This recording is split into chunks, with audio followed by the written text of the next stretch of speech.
बच्चों, आज के इस वीडियो में आपका बहुत बहुत स्वागत है। मैं आपको रिवीजन कराने चल रही हूँ पद्य खंड के आखिरी पाठ को, पाठ 8। कैफी आज़मी द्वारा रचित है ये पाठ। कर चले हम फिदा।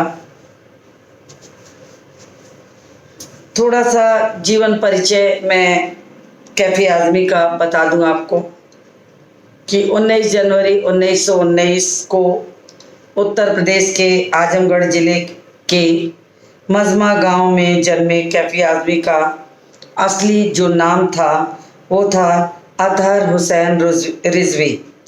कैफी आज़मी प्रगतिशील उर्दू कवियों की पहली जमात में गिने जाते हैं। शुरू का जीवन बनारस और आजमगढ़ में व्यतीत करने के बाद 1940 के दशक में फिल्म नगरी मुंबई चले गए और यहीं से वह अदब की दुनिया में कैफी आज़मी के नाम से मशहूर हुए। अपनी जवानी में मुशायरों की महफिलों में अपनी शायरी पर वाह वाह लूटने वाले कैफी आज़मी ने हिंदी फिल्मों के लिए सैकड़ों बेहतरीन और यादगार गीत लिखे। एक कार्यक्रम के दौरान दिखी एक युवती शौकत को उन्होंने अपने खून से खत लिखा। बाद में शौकत से ही उनका विवाह हुआ। पत्नी शौकत के अलावा उनकी बेटी शबाना आज़मी मशहूर अभिनेत्री हैं।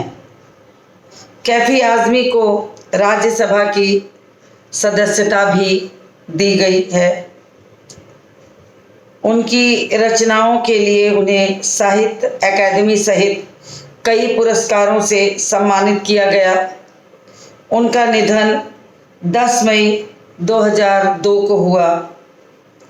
अब कैफी आज़मी की रचनाओं की अगर बात करें तो इनके 5 प्रमुख कविता संग्रह हैं। झनकार, आखिरे शब, आवारा सजदे, सरमाया और उनके फिल्मी गीतों का संग्रह मेरी आवाज़ सुनो। तो ये सारे उनकी रचनाएं हैं, संग्रह है। अगर साहित्यिक विशेषताओं की बात करें तो कैफी आज़मी की रचनाओं में सामाजिक और राजनीतिक जागरूकता का समावेश दिखता है। मन और हृदय की कोमलता को भी उन्होंने अपनी कलम से कागजों पर उतारा है। नारी की सुंदरता और प्रेम भाव के अलावा उनकी शायरी में देशभक्त कुर्बानी का भाव दिखता है। भाषा शैली की अगर चर्चा करते हैं तो कैफी आज़मी ने अपनी शायरी को एक ऐसा नया रूप दिया है जिससे वह आम जन तक आसानी से पहुंच सके। सरल और आसान शब्दों को और वाक्यों के साथ साथ कवितामय होने के कारण उनके गीत देश के किसी भी कोने में लोग गुनगुनाते मिल जाएंगे। इसीलिए उन्हें हिंदी उर्दू का जन कवि भी कहा जाता है। हिंदी उर्दू के अलावा तद्भव, देशज, आगत शब्दों के साथ साथ कहीं उनके गीतों में संस्कृत शब्द भी मिल जाते हैं। तो कैफी आज़मी ने अपनी भाषा को मिले जुले रूप में एक नया रूप प्रदान कर दिया और प्रसिद्धि के शिखर पर चढ़ते चले गए। उनकी प्रसिद्धि में 4 चांद लगा दिया। अब कर चले हम फिदा की अगर बात करें कि कर चले हम फिदा कविता, तो ये गीत 1962 के भारत चीन युद्ध की पृष्ठभूमि पर लिखा गया था। चीन ने अरुणाचल प्रदेश में भारतीय सीमा पर आक्रमण कर दिया था। यह इलाका पूर्वोत्तर हिमालय पर्वतों का क्षेत्र है। इसे नेफा की लड़ाई भी कहते हैं। तो उसी ऐतिहासिक पृष्ठभूमि को लेकर यहाँ पर सम्मान के प्रतीक हिमालय के मस्तक को कभी न झुकने देने की बात हृदय में रखकर सैनिकों के मुख से, जो सैनिक सीमा पर लड़ते हुए अपने दायित्व को पूरा कर रहे थे, मगर उन्हें ये लग रहा था कि उनका दायित्व अभी पूरा नहीं हुआ है और हर प्रकार से उन्हें भारत माता की रक्षा का कार्य जो है पूर्ण करना है। अगर उनके द्वारा ये कार्य अधूरा रह गया तो इस कार्य को वे अपने साथियों के कंधे पर डालकर ये जिम्मेदारी, ये दायित्व उन्हें सौंपकर इस दुनिया से विदा हो रहे हैं। इसी भाव को हृदय में रखकर कैफी आज़मी ने इस गीत की रचना की है। हकीकत फिल्म के लिए ये गीत लिखा गया था। तो मैं अब इसको आपको पढ़ाने चल रही हूँ। जो इसकी पंक्ति है, कर चले हम फिदा, वो अपने में भाव की गंभीरता को विशेष रूप से लिए है। ये माना है कि सैनिक अपने प्राणों की बलि धरती पर न्यौछावर करके अपनी बलि, अपने प्राणों को दे करके उन्होंने अपने दायित्व को, जो उनसे अधूरा रह गया था, अपने साथियों के कंधे पर डाल दिया है, ये कह के कि जिस काम को हम अधूरा छोड़ के जा रहे हैं उसे पूरा करने का दायित्व तो अब तुम्हारा है। इसी भावना को कैफी आज़मी ने आगे बढ़ाते हुए कहा है, कर चले हम फिदा जानो तन साथियों, अब तुम्हारे हवाले वतन साथियों। सांस थमती गई, नब्ज जमती गई, फिर भी बढ़ते कदम को न रुकने दिया। कट गए सर हमारे तो कुछ गम नहीं, सर हिमालय का हमने न झुकने दिया। मरते मरते रहा बांकपन साथियों, अब तुम्हारे हवाले वतन साथियों। तो कैफी आज़मी ने सैनिकों के हृदय की जो भावना है उसे यहाँ पर व्यक्त किया है कि कैसे सैनिक अपने दायित्व को पूरा करने के लिए प्रयत्न कर रहे हैं और जब उन्हें लगता है कि भारत माता की रक्षा करते करते उनका ये कार्य अधूरा रह गया है, इस कार्य को पूरा करने के लिए तो वे इस कार्य को पूरा करने के लिए भारत माता की रक्षा की जिम्मेदारी अपने साथियों के कंधे पर छोड़कर कि ये जिम्मेदारी, जिस जिम्मेदारी को हम पूरा नहीं कर पाए, उस जिम्मेदारी को मैं अब तुम्हारे कंधे पर छोड़कर जा रहा हूँ। इसी भावना को समझाने के लिए कहा है कि कर चले हम फिदा जानो तन साथियों, अब तुम्हारे हवाले वतन साथियों। तो जिस कार्य को मैंने अधूरा छोड़ा है उस कार्य को पूरा करने की जो जिम्मेदारी है वो अब तुम्हारी है। तो इसी भावना को व्यक्त किया है। सांस थमती गई, नब्ज जमती गई, फिर भी बढ़ते कदम को न रुकने दिया। अब युद्ध भूमि में सैनिक देश पर प्राण न्यौछावर करते समय अपने साथियों से कहते हैं कि साथियों, अब हम तो अपने प्राण और शरीर देश की रक्षा के लिए न्यौछावर करके इस संसार से विदा हो रहे हैं, मगर ये कार्य अधूरा रह गया है जिस कार्य को मैं तुम्हारे हवाले छोड़कर जा रहा हूँ। तुम ही इसकी रक्षा करना। यद्यपि देश के लिए लड़ते लड़ते सांस थमती गई, नब्ज जमती गई। यद्यपि सैनिकों ने कहा कि देश के लिए लड़ते लड़ते सांसें रुकने लगी और जिन बर्फीले स्थानों पर तापमान जो बहुत निम्न होता है, जहाँ पर कि नसों में खून भी जम जाता है, वहाँ हमारे सैनिक इस रक्षा के दायित्व को निभाते हुए प्राणों की बलि देते हैं। तो कहते हैं कि इन क्षेत्रों में रहते हुए तापमान इतना निम्न है कि नसें भी ठंडी पड़ गई, उनके अंदर का जो रक्त है वो जम जा रहा है, और फिर भी हम बर्फ से ढकी इन सीमाओं पर निरंतर आगे बढ़ते रहते हैं।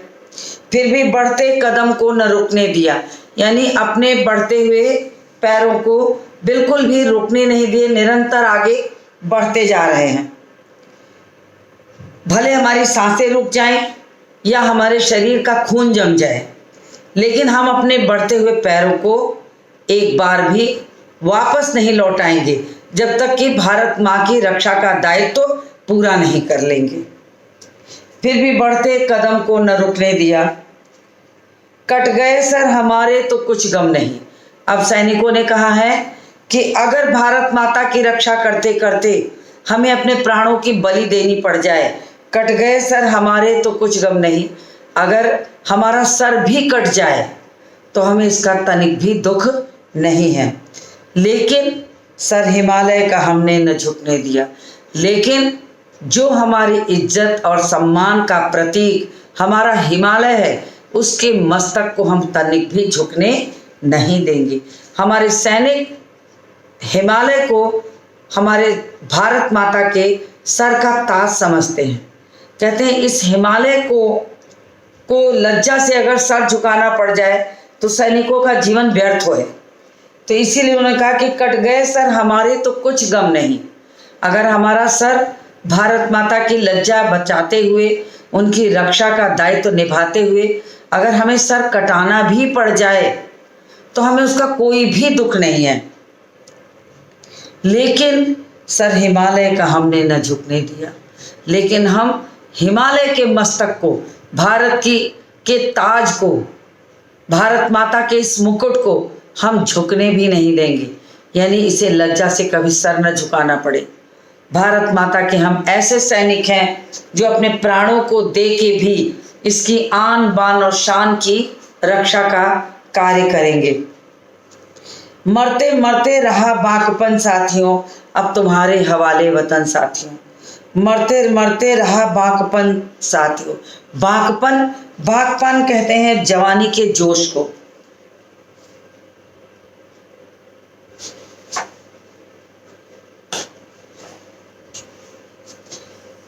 उर्दू शब्दों का प्रयोग यहाँ पर कैफी आजमी ने किया है। ये युवा अवस्था का जो जोश होता है उसे बांकपन कहते हैं, कि अंतिम क्षण आते आते भी जो युवा अवस्था का जोश होता है वो हमारे भीतर तनिक भी कम नहीं हुआ है। तो मरते मरते रहा बांकपन साथियों, मरते मरते भी हमारे अंदर वो जोश अभी शेष बचा है कि हम इस भारत माता की रक्षा के कार्य को कहीं से भी कम नहीं होने देंगे, कहीं से भी इसके दायित्व को कम नहीं करने देंगे। तो ये कहा है कि अब तुम्हारे हवाले वतन साथियों।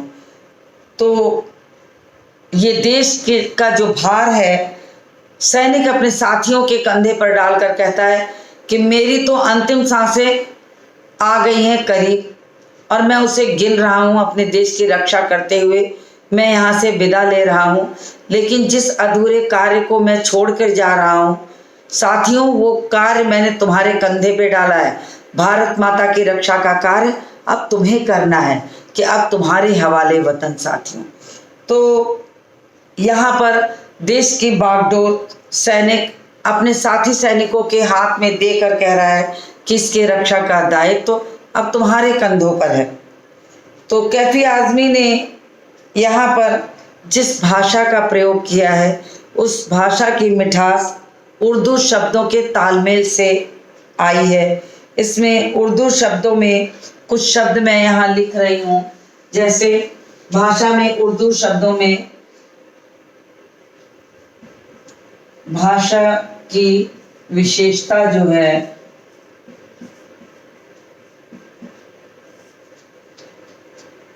वो है उर्दू शब्दों की भरमार। अब मैं कुछ उर्दू शब्दों को भी यहाँ लिख देती हूँ। जैसे फिदा। देखिए, कविता की मिठास को बढ़ाने में इन सारे शब्दों ने कितने सुंदर ढंग से नब्ज नब्ज जमती गई। तो नब्ज, गम, कितने सारे उर्दू शब्दों का प्रयोग किया गया है। वतन, जो कि इस गीत की मुख्य पंक्ति में आया है। तो इस तरह से देखा जाए तो हर पैराग्राफ में कुछ उर्दू शब्दों का प्रयोग करके इसकी मिठास को कैफी आज़मी ने बढ़ा दिया है। तो यहाँ पर मैंने भावार्थ आपको बताया। अब इसके शिल्प सौंदर्य को मैं आपको बताती हूँ कि शिल्प सौंदर्य इसका कैसा था, कैसा है। तो इस पद्यांश की जो मुख्य मुख्य बातें हैं शिल्प सौंदर्य की, वो मैं यहाँ लिखती हूँ। ये आपने देख ही लिया होगा, मैं इसको रफ कर देती हूँ और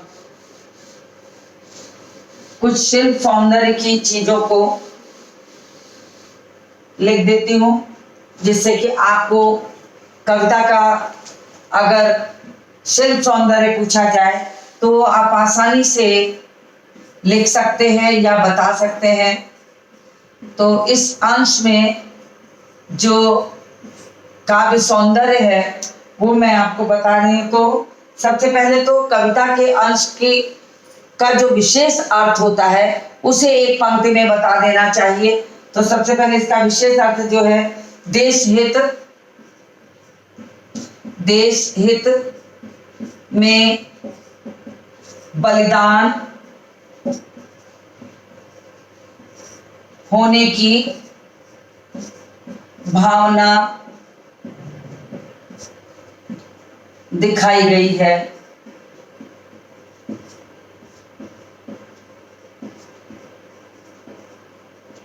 उसके बाद जो कविता की मिठास का कारण है वो है उर्दू शब्दावली। उर्दू शब्दावली की प्रमुखता है।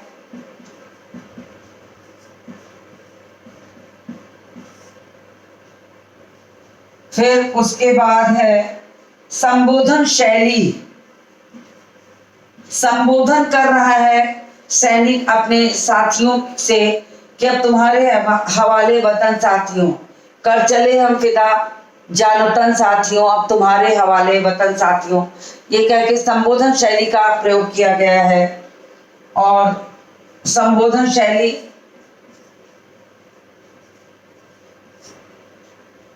में कविता की मार्मिकता को बढ़ाया है।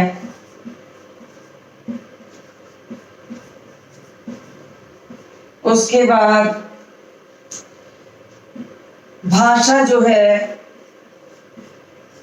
वो चित्रात्मक, भाषा जो है वो चित्रात्मक और प्रभावशाली है।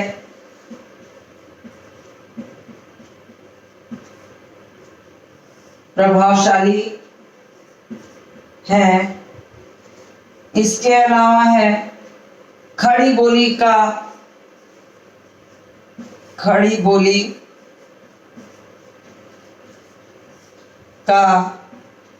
प्रयोग।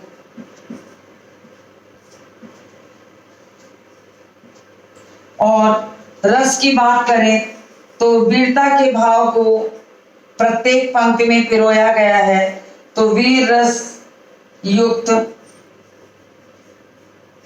शब्दावली या कविता की भाषा लिख सकते हैं। संगीतात्मकता और लयात्मकता का भी गुण इसके अंदर है। संगीतात्मकता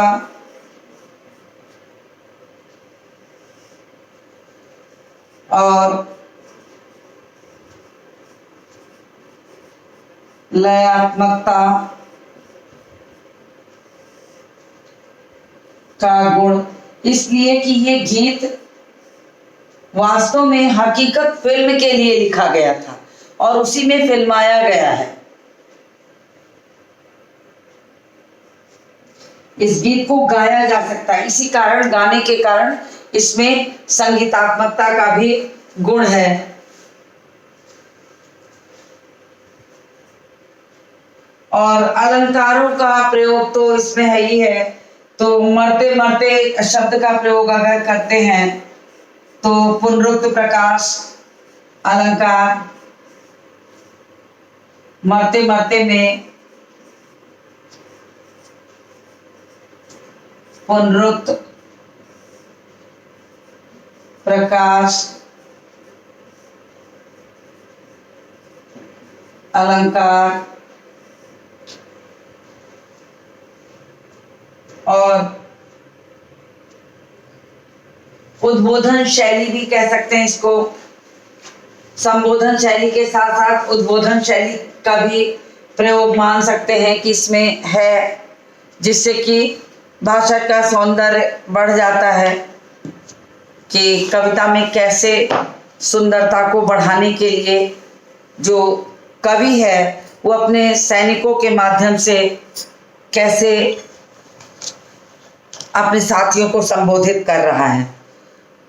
उसके अलावा अगर बात की जाए तो इसमें जो छोटे प्रश्न बनते हैं उन प्रश्नों की भी थोड़ी सी चर्चा कर दें, क्योंकि ये पुनरावृत्ति सत्र चल रहा है। पुनरावृत्ति सत्र का तात्पर्य ये हुआ कि इसमें हम छोटी मोटी जो जरूरी चीज़ें जो प्रश्न में पूछी जा सकती हैं, जो वास्तव में प्रश्नों के रूप में परिवर्तित की जा सकती हैं, उनकी भी थोड़ी चर्चा करनी चाहिए। तो इसमें सबसे पहले तो पूछा जाता है साथियों शब्द किसके लिए प्रयोग किया है।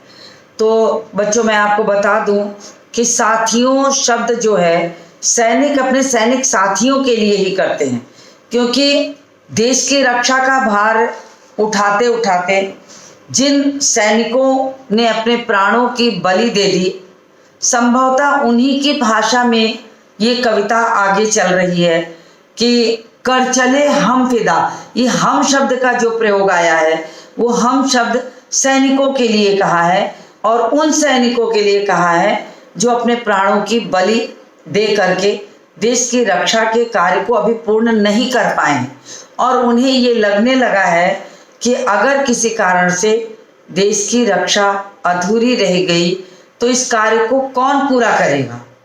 और इसी कारण वो अपने साथियों को संबोधित करते हुए, संबोधन शैली में संबोधित करते हुए उन्हें बुलाते हैं, उन्हें समझाते हैं और साथ ही साथ ये बताते हैं कि मैंने जिस कार्य को अधूरा छोड़ा है वो तुम्हें पूरा करना है।